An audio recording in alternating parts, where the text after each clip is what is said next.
भाग तिसरा. अपूर्ण प्रवास. मागच्या डब्याच्या जागी फक्त भयान अंधार पाहून अनिकेत पूर्णपणे हादरून गेला. त्याचा श्वास अडकला होता आणि त्याला काहीच सुचत नव्हतं. काय झालं हे त्याने घाबरून विचारले.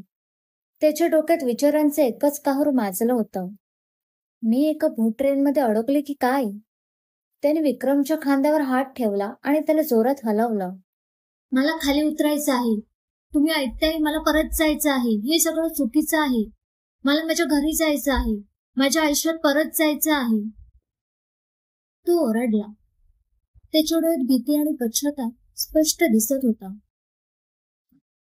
विक्रमने शांतपणे त्याचा हात बाजूला केला.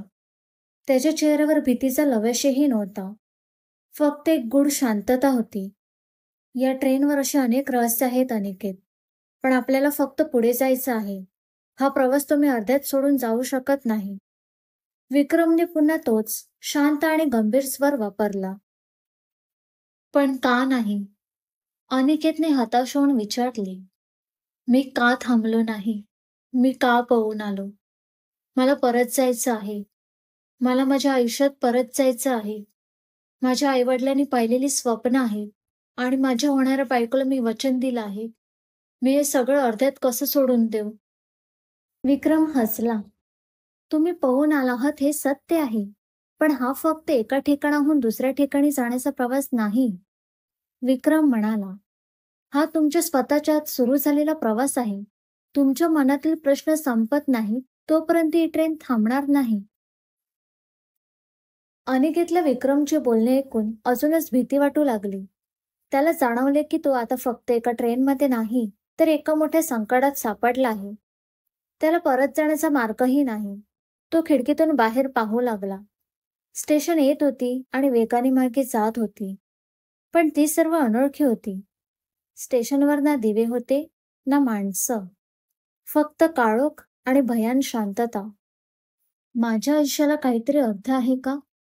अनिकेतच्या मनात विचारांचं वादळ उठलं. मी माझ्या प्रश्नांची उत्तरे कधी शोधणार? तुमच्या प्रश्नांची उत्तरं तुमच्या आतच आहेत, विक्रम म्हणाला. जणू त्याला अनिकेतचे विचार ऐकू येत होते. ही ट्रेन फक्त तुम्हाला त्या उत्तरापर्यंत पोहोचण्याचा मार्ग दाखवत आहे. अचानक ट्रेनचा वेग कमी झाला. ती एका स्टेशनवर थांबली.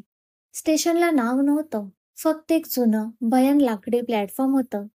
त्यावर फक्त एकच गोष्ट होती, एक जुनं मोठं घड्याळ जे उलटं फिरत होतं. घड्याळाच्या काळ्या डायलवर पांढरे आकडे होते आणि त्याची काठी मागे फिरत होते. त्या घड्याळाच्या टिकटिक आवाजाने वातावरणातील भयान शांतता अधिकच गडद झाली. अनिकेतच्या हातात असलेलं तिकीट आता चमकायला लागलं होतं. त्याला जाणवले की ही जागा त्याला काहीतरी सांगू इच्छिते. हे घड्याळ फक्त वेळ मागे फिरवत नाही, तर ते त्याला त्याच्या भूतकाळात परत घेऊन जात आहे, असा त्याला भास झाला. विक्रमने अनिकेतकडे पाहिले आणि एक गूढ हसू दिले. पुढचा प्रवास अजून रोमांचक आहे, तो म्हणाला. अनिकेतच्या मनात एकच विचार आला. या प्रवासाचा शेवट काय आहे आणि ही जीवनाची रेल्वे त्याला कुठे घेऊन जाईल? अनिकेतचा प्रवास आता एका नवीन वळणावर येऊन थांबला आहे. समोर एक उलटी फिरणारे घड्याळ आहे, पण हे घड्याळ त्याला परत घेऊन जाईल की आणखी नव्या रहस्यात अडकवेल? जाणून घेण्यासाठी पाहायला विसरू नका शेवटच्या तिकीटच्या पुढील भागात.